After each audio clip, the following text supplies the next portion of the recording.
Today on Locked On Red Wings, the young Euros are having a big impact in Detroit, while USA hits 5 posts in a loss to Sweden.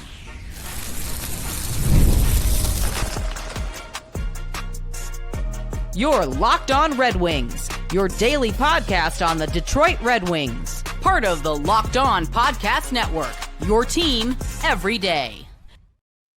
Welcome back to the Locked On Red Wings podcast. We are your hosts, Brian Fisher and Scotty Bentley. Scotty's the host over at Locked On Tigers, as well as a sports writer for C&G newspaper, while I am a color commentator for Oakland University, ACHA D1 men's hockey. And Scotty, we are going to finish up midseason evaluations today. We didn't plan it out this way, but we got Kasper, Edvinsson, and Soderblom, plus Petry, to do in this episode. So 3 really exciting youth to talk about, young Euros, as I put it in the cold open. And then we'll finish up talking about the meaningless game between USA and Sweden, in which USA lost after hitting 5 posts. It was still an entertaining game. It's just, not priority number 1 for us to talk about because there were no implications behind it. Right. So we'll talk about all that in today's episode. Scotty, why don't we lead off with these midseason evaluations, get back into doing that, dive first there. Let me click share screen. Let's dive first there. Let me change the background too. There we go. All right. So just a quick recap, as this is the final midseason evaluations. You guys will be free, let out from this prison of midseason evaluations after this. This is a 5th part because it's been stretched out because we've been doing the double duty with the 4 nations. But just to briefly recap one last time, there's 5 categories that a player can be placed in: above and beyond expectations, exceeding expectations, meeting expectations, below expectations, and failing expectations. As a final recap, for those who are listening, not watching on YouTube and can't see where we put these people, we have Lucas Raymond and Mort Seider in above and beyond expectations. Albert Johansson, Ben Sherratt, Cam Talbot, and Alex DeBrincat are in exceeding expectations. In meeting expectations, we have Captain Dylan Larkin, Michael Rasmussen, Alex Lyon, you got it, Tyler Mott, Jonathan Berggren, Justin Hall, Patrick Kane. I'm not even cutting that. I just drew a blank on whose face that was for a second. Below expectations, we got Christian Fischer, Andrew Kopp, JT Compher, Joe Veleno, and then in failing expectations, we have Ville Husso, Eric Gustafsson, and Vladimir Tarasenko. Only forgot one face, so that's pretty good. It was better than was it last year? Last year, you were struggling. There's like 4 of these guys that I did not know that's what they looked like. That was preseason, not midseason, I guess. But yes. So let's lead off with Simon Edvinsson here. His first full season with the Detroit Red Wings. He is functionally a rookie, not technically a rookie, and he's playing big minutes, right, Scotty? He's averaging about 20 minutes of ice time a night, 20 minutes and 49 seconds of ice time a night, playing a big role in the top 4. For a long stretch was on the top pair, and playing on the penalty kill. We've seen him out there in overtime, occasionally out there on the power play as well. Scotty, what's your takeaway with Simon Edvinsson so far this season? Yeah, man, I'll be honest. I think this, for me, is very easily an exceeding expectations. Not that he is, we didn't expect him to be very good or anything like that. Obviously, he was one of the better defensive prospects really in hockey, and certainly was the best defensive prospect in the Wings organization. But, going into this year, there was, I think, some questions about we talked about a lot on here, at least the blue line depth. And it was like, who else is going to step up outside of Seider? We can assume that person's going to be Edvinsson. I think he's done that. And he hasn't been flawless, certainly. And as you mentioned, it's still his first full season in the NHL. And I think, at the beginning of the season, especially, there was some hits and misses. But especially when he was paired with Seider, I mean, we really saw the full potential out of him. And now, under new coaching, he's at a point where he can comfortably be on a pair that is not with Simon Edvinsson, not with himself, not with Moritz Seider, and I think that's almost a compliment, right? In the sense that he is comfortably the second best defenseman on the team, so they need to divide and conquer. They can't just have one overpowered top pair and then the bottom 4 just be brutal out there. So he has been moved down, quote unquote, but in order to make the blue line better. And I think he's done that with a large portion of that as well being alongside another rookie in Aljo, who we have in exceeding expectations. So I understand that, his expectations were to be really good. And I guess I could hear out like a meeting expectations just because he was one of the best defensive prospects in hockey. And so him being like, he should be good. I totally understand that. But I think he has played well enough, and especially in that time when he was on the top pair, to really prove that like he can be a solidified top pair defenseman in this league already. And the fact that we know that this early on in his career, I think, is a testament to that. Yeah, I think that there is the conversation is for me is between exceeding expectations and above and beyond expectations. Wow. You are right, Scotty, that with Simon Edvinsson coming into the season, our expectation was to be a top 4 defenseman. And I think the reason why I hang my hat on putting him in exceeding expectations is because of the fact that at points and for a long stretch, he was on the top pair, and the top pair was playing well. With a minimum of 80 minutes played for defensive pairs, Simon Edvinsson and Moritz Seider had an expected goals for percentage of 52%. That was under Derek Lalonde. That was when the team was struggling to win games. Yet that defensive pair, as the top pair, were on any given night producing more expected goals than they were giving up. Or at least when they were on the ice, the team was, I should say. Not specifically they were, but that's how much better they made the team around them when they were on the ice, is that when they were on the ice, the team produced 52% of the expected goals for either team. So I think for me, that is the core reason I put him in exceeding expectations. And every single pair he's been on has been good. We've only seen 80, just shy of 81 minutes with Petry and Edvinsson, but in 80 minutes played, they have the best expected goals as a pair. Almost 60% expected goals percentage, but there's still, obviously there is the conversation about how deployments are utilized and offensive zone versus defensive zone and quality of competition, but nearly 60% expected goals percentage for that pair. And then the other pair he was on with Albert Johansson currently is 4th on the team throughout the entire season. That's at 285 minutes. So technically it's 2nd on the team if you go above 100 minutes. So Edvinsson, every single pair he's on, performs well. It doesn't matter who he's been paired with. They have been very good. And I think that speaks to his level of play. Has he had moments where he looks like a rookie? Absolutely. There have been times where he's been hemmed in the zone, or he's made bad passes, or he's lost the puck, or he's turned it over. But overall, I would say he's exceeding my expectations. I was expecting a solid top 4 defenseman. I wasn't expecting him to be necessarily in his first season to definitively say, yeah, this guy we can throw in the top pair if we need be. We were talking about that as maybe at the end of the season or next year, grow into that role. But we can say, while he's on that second pair now and the top 4 is kind of rounded out, we can say definitively Simon Edvinsson is ready to play in the top pair already.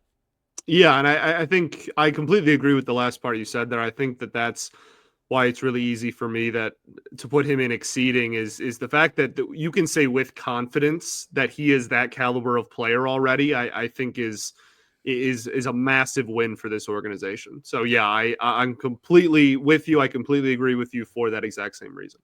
And, not for nothing, it's not as if his offensive production isn't necessarily there either. He's got 21 points in 51 games, which half point per game for a defenseman in your rookie season is pretty admirable. So that's on pace for Scotty, about 34 points, which is good production from a defenseman. I know we live in an era of, Cale Makars who gets 70, 80 points, but 30 to 40 points from a defenseman is very solid for a guy who is more well known for his defensive capabilities. So he's very good. Simon Edvinsson is very good. Let's head to a quick break, Scotty. When we return, we'll move on to the next person on our list. Who's next on here? We got, looks like Marco Kasper's up next. But first, a word from a sponsor that I cannot enjoy.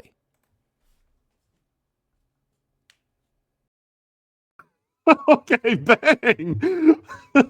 First off, before we get to the next segment, got to talk to you about our great friends over at Wonderful Pistachios. If you're looking for a snack that's both delicious and nutritious, crack into a good source of protein with Wonderful Pistachios. Wonderful Pistachios is one of the highest protein nuts. Each 1 ounce serving has 6 grams of protein, giving you over 10% of your daily value. Plus, they're packed with fiber and better for you unsaturated fats to help keep you feeling fuller longer. Personally, I love the no shells variety. I know that there's some hardcore, pistachio truthers out there that might prefer the with the shell on them, but they're just such an easy grab and go snack for busy days, whether I'm snacking at my desk, on a road trip, or just need a quick protein boost. They are always my go-to. And if you are one of those people that loves the shell still on it, so that you can get that satisfying crunch, the in-shell options are a classic favorite as well. So get snackin' and get crackin'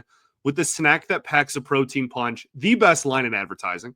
Get snackin', get crackin' with the snack that packs a protein punch. Visit wonderfulpistachios.com to learn more.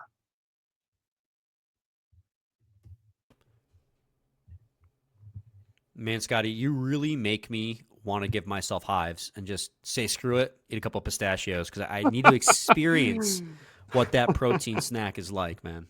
It's I'm not even kidding. That is the best line in advertising. I'm just going to start saying that in my day-to-day life. Get just snacking or get packing. Walk up to a friend and just say it. No reason, Right. non sequitur. Leave them wondering what the hell just happened. Right. I'm just going to fire off a few of those texts and see what happens. Yeah. All right, Marco Kasper's up next on our midseason evaluations, and he's got 20 points in 50 games played. He was centering the third line between, was it Tarasenko and Berggren earlier in the season. Now he's playing wing on the top line.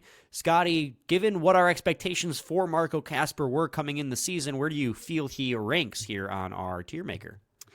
Yeah, this one's an interesting one. I think I am leaning towards meeting expectations. I think I could be pretty easily convinced of exceeding as well. But like going into the year, we expected him to be a solid middle six forward that can, if he ends up playing center, great. But that is, again, like sound defensively, can really help you in that zone, and he has been that, and he has looked really good. For me, just like he had a really long streak of like very little to no point production, and that somewhat puts a limit on his production, like quite literally. So I think that is really the only thing keeping me. But even if we use recency bias, like since the new year turned, he's been producing a little bit more than he was there leading up to that. So yeah, we love Marco Kasper here.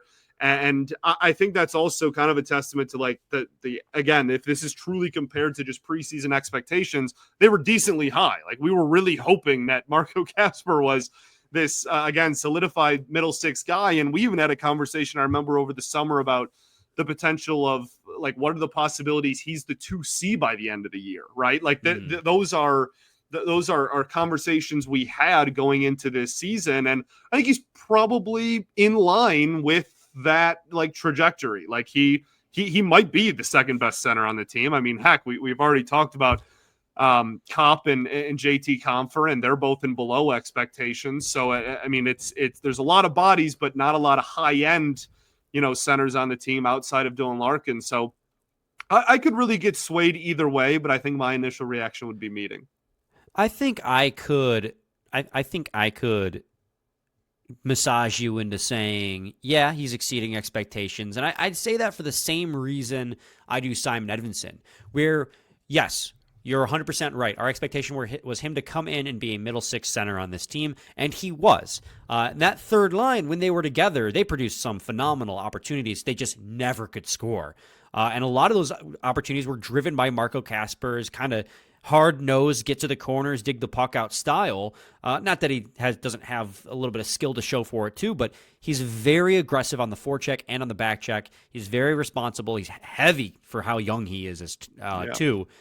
But then he got promoted to the wing on the top line, And then the projection started to come. And now that top line, I mean, who is the guy? He and Larkin are the guys who go in the corners and win those puck battles. Marco Kasper's a huge reason why that forward line is so good at moving and possessing the puck, because he's very good at getting into those corners and winning those puck battles and winning possession of the puck. Scotty, of the Red Wings, he's played 50 games with the Detroit Red Wings. He got recalled very early in the season. Of the Red Wings on the team, at 5-on-5, he has the third best shot attempt percentage relative to his teammates. Third best. And his expected goals percentage relative to his teammates is first on the team. Wow.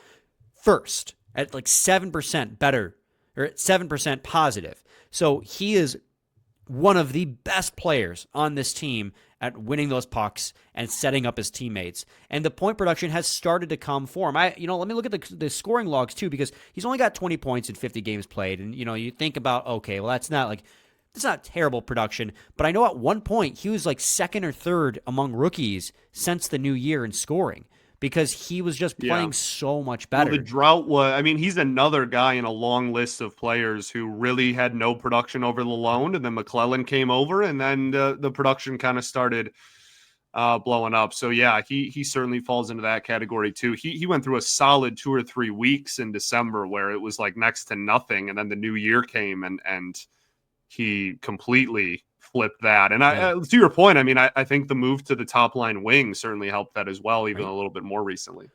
Well, and like 13 of his 20 points have come in the 21 games that Todd McClellan has been here. So like, obviously, yes, he's benefiting. Yeah, he's benefiting from playing with Larkin and Raymond, but it goes both ways. I think Marco Kasper is bringing value to that line, and it's helped really figure out your top 6. You've been able to break it down to play with Kane, and now it's Tarasenko because Kane was battling that injury. Hopefully we see more Kane back on that second line soon, but you see the production and increase across the board because now Marco Kasper's on that top line and he's brought value to it. So for me, simply because he's playing above where we expected him to and he's bringing value to that, similar to Simon Edvinsson, I would put him in exceeding. I'm totally fine with it. I think the point you made about him being, like kind of a solidified top line player at this point is really the winning argument with that one. Thank you. All right, next up, Scotty, is Elmer Soderblom. And we debated not doing Soderblom just strictly because he's only played 9 games. He's a recent call-up. But it's that recency bias as to why we're doing it. He's a young player. He's an exciting player. In your own head, you debated, and then you asked me, and I immediately said, yes, we should do Soderblom. Because we're here for entertainment value, and we know, Scotty knows, that you listeners would want us to talk about Elmer Soderblom. So we will talk about Elmer Soderblom and the 9 games he's played. Scotty, take it away. Yeah, well, the reason why I was so adamant on talking about Soderblom, despite the fact that it's only 9 games, is because this, again, I don't want to sound like a broken record and be like annoying about repeating the whole point of this, but like it is based on expectations. Is there anyone in the organization, legitimately, the entire organization, I'm talking about anybody that is affiliated with the Detroit Red Wings, whether they play in Europe or they play in Grand Rapids or they play in Detroit, is there a single player in the entire organization that has exceeded preseason expectations more than Elmer Soderblom? No. Correct. So like to me, and that's what's going to make this difficult. Like in 9 games, can you put him in above and beyond? Like I don't know, but like if we truly are doing this exercise to say, okay, where are these players based on what we thought they were going to be?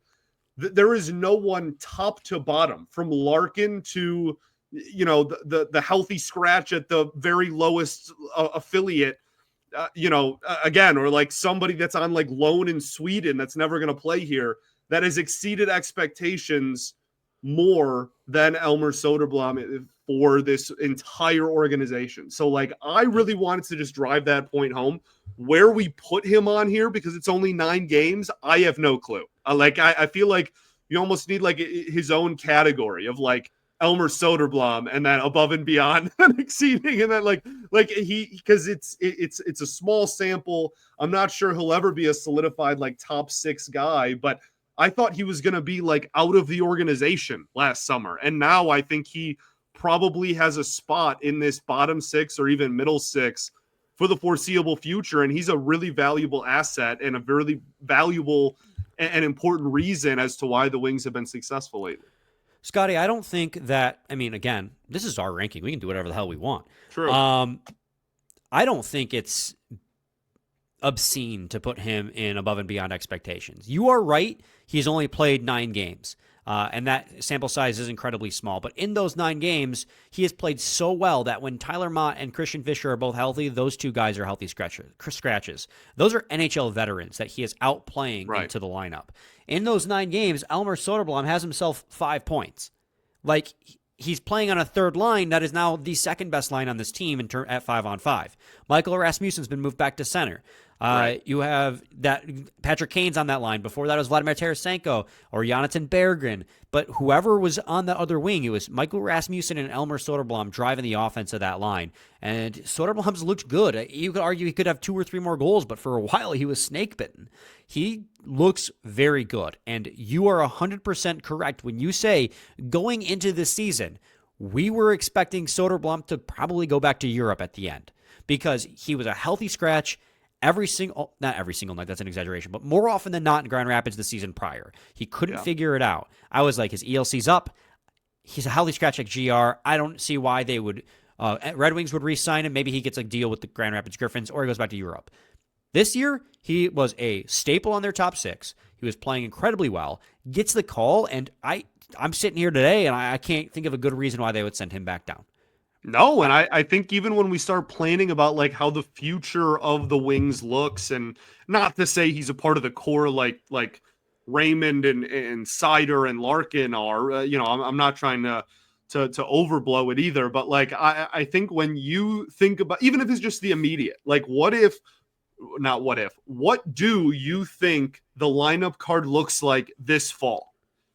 Right? What do you think the lineup card looks like a season from now? I think most people in the fan base at this point are penciling in Soderblom to be somewhere at least in the bottom 6. And that is something that I could not have possibly fathomed saying 6 months ago. Right. And I'll be blunt, like as we sit here today on February 18th, he is above and beyond expectations. Now that can change really quick because of the small sample size. For sure. But as of February 18th, 9 games into his tenure, he is above and beyond those expectations we had of him in the preseason. I agree. All right. We're going to do another quick break. When we return, we will finish up. We have 1 player left, Jeff Petry. Stay tuned to Locked On Red Wings.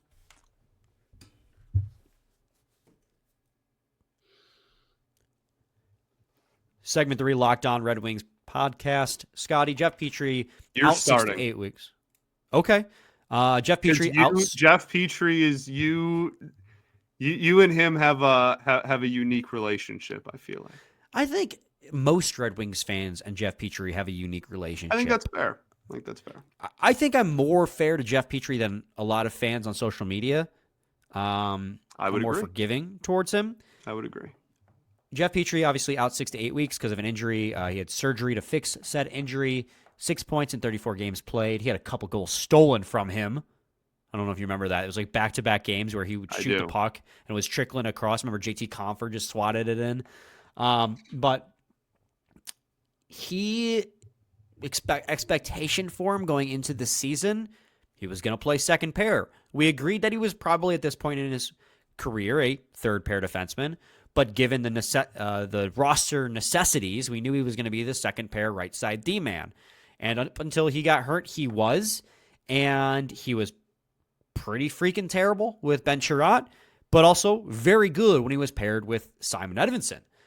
So, honest to God, I mean, I know what Jeff Petry is at this point. I didn't have any higher expectations for Jeff Petry. And just given the fact that he played so good with Simon Edvinsson, I'm comfortable putting him in meeting expectations. And again, a lot of that is driven by the fact that I know what Jeff Petry is.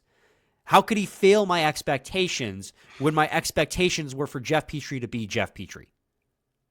Right. Yeah, I think this is probably one of the more subjective, like it's going to change dramatically person to person on the whole roster, which like sounds weird because it's Jeff Petry, but like I feel like if you took the lineup card on opening night literally, then like, yeah, he certainly hasn't lived up to that. He hasn't lived up to being, as you said, that, solidified second pair defenseman, which is what the Red Wings were hoping he was going to be going into the year. But I also think like we didn't fall for that. So like, yeah, I would put him still in below just because he either hasn't played or like not looked very great. And I think the expectations were for him, at least for me, were for him to be a little bit more than like a plug and play third pair guy sometimes. But like, I really could go either way with that. I certainly was not going into the year expecting him to be the second pair defenseman like Lalone was. Yeah, he's a weird case too, because if you look at his shot attempt share versus his expected goal share, it's like two different stories. Shot attempt share, when he's on the ice, he's like 20th on the team. When it's relative, it's 17th, but his expected goal share is crazy. He's 7th on the team in expected goal share. He's actually positive in that rating. I'm sorry, he's 9th in expected goal share, and relative, he's 7th. He's got a relative expected goal share of 2.12. I'm sorry, that's 1.05. He's positive, but they also give up a lot more when he's on the ice. The quality of chances are better. One of those situations, maybe you don't look too deep into those numbers, but I'm not going to fret about it one way or the other. Like, if you want to put him in below expectations, that's fine. I feel like we know what Jeff Petry is, and if you expected more than that coming into the season, then that's on you. Not you specifically, Scotty, but the viewer. You know what I mean? Yeah. Like I said, I could really go either way with that one. I'm not too bent like any direction over where to put Jeff Petry. All right. I'll put him in below. I'll defer to you on that one. Probably more listeners will agree with that anyways. I'm a Jeff Petry defender up until I see him make a mistake, and then I'm like, Jeff, what are you doing? But let's be honest, right? And that's the thing that it happened when the surgery happened and the surgery took place. People are on social media being like, "Oh, take your time, Jeff." Like they're joking about it. I'm like, you guys don't understand. Like, Jeff Petry is an upgrade over like Justin Holl on this lineup. Like, having him be roster competition does help. So like, I don't understand. I think he is a little overly hated. I think he's kind of the team's scapegoat at this point. Andrew Kopp is probably the offensive scapegoat. And to some extent it is deserved, but they're not nearly as bad of players as people make them out to be. Yeah, I think that's fair. So, all right, that's my soapbox. I'm getting off of it now. Do you want to talk about this USA-Sweden game real quick? Yeah, there's not really much to talk about. I think the biggest talking point with the game is not even like the actual game on the ice. It's just, can we be healthy by Thursday? Yeah, I know that Brady, Matthew, and Austin Matthews are all projected to be available, but they're all obviously battling something. I know the flu has been going around the tournament a bunch. In fact, I want Lucas Raymond to stay away from Red Wings practices for a couple more days just to make sure he's not sick, because we all remember what happened last year when the team got the flu. But, like, am I bummed that they lost? Sure. Am I really freaking out about it? Absolutely not, because the game was meaningless other than pride, which, okay, cool, you play for pride, but doesn't change the fact that, Sweden's going home and USA's got the number 1 seed in the tournament. So it was a bummer. Larkin hit a post. The whole team hit 5 posts. I thought USA was the better team between the two. They just got a little bit unlucky. Couldn't bury the puck. That's really it. Hitting 5 posts and stay healthy. Even Wes McCauley got hurt and didn't come back. That's heartbreaking. Charlie McAvoy went to the hospital for an infection. Yeah, that's scary. And hope he's okay. But that's a huge physical presence that you're going to lose on Thursday. It doesn't sound like he's playing. So sounds like Quinn Hughes is on tap though. They need one more. Yeah, they need one more injury for Quinn Hughes to play. Yeah, there were a bunch of Nancy Kerrigan memes going on social media. All the memes about who was it? Skinner. Sanderson. A lot of people. Oh, yeah, that's. Obviously, never root for that kind of thing, but the social media posts did make me No, laugh. but it wasn't rooting for him to get hurt. It was like everybody was making up like ghost injuries. They were like, who's gonna make the sacrifice? Food poisoning or like hangover or like whatever. Like everyone was just making up injuries that he should, Locked on Sens is like, who do you guys think is going to be the guy who's going to sit out, take one for the team? And I replied underneath that, it's like, it seems like you already know. Right. Jake Sanderson. Right. Getting Quinn Hughes would be huge. Also hilarious that like Quinn Hughes misses the entire tournament and then he's like, oh, hey, I'm here for Canada championship game. Let's go. Crazy. But it'll be fun. I hate the fact that we have to wait so long for the championship game. I wish it was tonight, not tomorrow, but nonetheless, we persevere. Practice lines too, by the way. I don't think we mentioned this either, Scotty. We got our first practice lines, Sans, Larkin, and Raymond. So it looks like practice lines are pretty much going to stay the same. We had, I think, Berggren and Comfer were centering the top line at the moment, but we're not centering, but on the top line in place of Raymond and Larkin. But outside that, the lines looked, the same. Tarasenko was still on the second line, which surprised me. I thought for sure they'd move Kane back there, but I guess they're still trying to get Tarasenko going. If he's going to be here, you might as well. If he's going to be here. Maybe they're showcasing him for a trade. We still have those reports from a couple weeks ago. Showcasing him in practice for a trade. Well, not in practice, but in games. That's why they're having him on the second line. It's the only thing I can rationalize because he's not doing nothing. Yeah, we're going to let the scouts into the practice just so they can see. All right. You're a smart ass. We ball, baby. We do ball. We'll be back with a new episode tomorrow. Same time, same place. It's your team every day. Every day.